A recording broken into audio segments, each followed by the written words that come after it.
proverbs, anthropomorphisms, idiomatic expressions, allusions, metaphors, repetitions, personifications, zoomorphisms, anthropomorphisms, and on and on. A lot of literary features, literary devices. And these are markers of a very sophisticated culture. Because of these features, the construction of meaning from the text is very delicate and complex. Over time, these fisherfolk have developed a kind of sub-language, which I refer to as the fisher's tongue. Now, the distinctive features of the fisher's tongue lie more in the manner in which the words are articulated than in the lexicon itself. The manner in which they mention the words and the structure of the phrases is quite difficult to understand even for so-called native speakers of the dominant language who are not part of the fisherfolk. So in general, many of the words sound muffled. Consonants are attenuated or elided. Words are deliberately used in contexts which are incongruous to the regular language. Many of the borrowed words are deliberately misappropriated, or should I say appropriated, so that even when one recognizes the language from which the word was borrowed, the words do not necessarily mean the same thing in the fisher's tongue. Furthermore, several words are laden with ambiguities and are often interspersed with jargon and a lot of non-lexical vocalizations.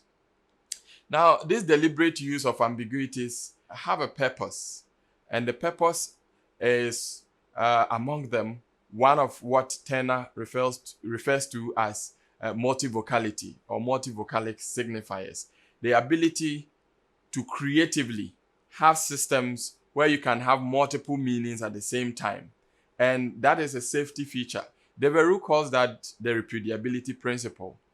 It enables them to speak about sensitive issues, and yet when they are taken on, they can repudiate and say they weren't even talking about that. And for them, this is very liberating because their work is along the shores, which is an open space where anybody can go. It's a public space. So the ability to create this fisher's tongue and the ability to use all these features of the language help them to communicate among themselves and without the understanding of who are not meant to hear. So it helps them to channel the information for their listeners. I would just like to give one example from the translations. And basically what the lead singer is saying is that I am just a simple man singing a simple song. Because I get wet from the sea, my sweat is hardly noticed. I am not the one who made promises for votes. But when the frog feels the heat from the pepper that the lizard has eaten, it is worth talking about. I don't know what I'm even talking about. I'm just singing a simple song. In the second verse of this, the singer goes on to say, I am just a simple man singing a simple song. Because I am not all dressed up in suit and tie, I am hardly noticed. I am not the one who trades sex for favors. But when the food is put on the chair and the table is used as the seat, it is worth talking about. I don't know what I am saying. I'm just singing a simple song.